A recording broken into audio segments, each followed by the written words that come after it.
you are, you do freelance video, and you set up a nationwide boycott of BP?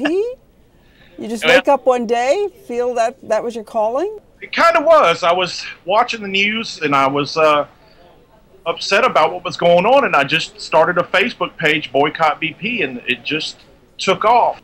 So you were not an environmentalist before? Recycle? I would do some recycling, and I was aware of it. I have compact fluorescents, and things like that. I don't use anything extra, but I would hardly say I was like a Ed Begley Jr. or something. Welcome to my house. I made it as energy efficient as I could. I got my solar oven. I would say I was pretty much just an average American with some concern for the environment. Now I'm seeing the error of my ways. Are people doing it? Are people signing on and boycotting? They are, and we get reports from all over that they see the BP stations are empty and ARCO stations are empty. It's amazing to me that it's working. Have you heard anything from BP? Nothing, not a word. But I think they read my stuff. I'll put it to you like that. And why do you think that? Well, I think that they're monitoring the whole situation to get a feel for what's going on, and this is a way for people to sound off. The Boycott BP website is. But if they boycott BP, is there a risk that BP can't pay what they need to pay? I've heard that before, but I think they've got assets that they have plenty of assets. I think they're making somewhere between $60 and $70 million a day. They've got plenty of money. They're what, third, fourth largest corporation in the world. Fourth, I think, yeah.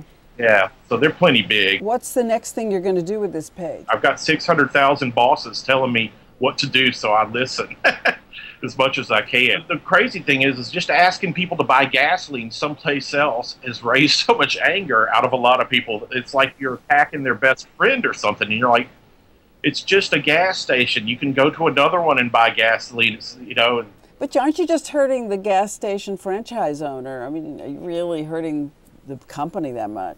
I mean, the fishermen down here, they've been hurt. They've lost their jobs perhaps 10 years, 10 years, maybe forever. And the franchise owners, they can rebrand the station, I don't think that after this happens, anybody in the South or the Gulf South at the minimum is going to want to see a BP sign. If you could have them do one thing, what would you want them to do? Stop the leak, first and foremost. Well, they're trying, right? Trying as hard as they can. I guess the other thing that they could do is provide for the fishermen down south. They've given them, one or two checks, but I don't think that they're compensating them fully for what they've lost. Also, I think, the tourism industry obviously has been suffering and will suffer, and they're going to have to compensate those people, too, that work, the waiters, the busboys, the bartenders, all the people that work in the lodging industry are going to be without jobs. And that's my answer for the franchise owners that are upset, too, is that, we've lost our jobs down here, too. BP should be compensating us for that.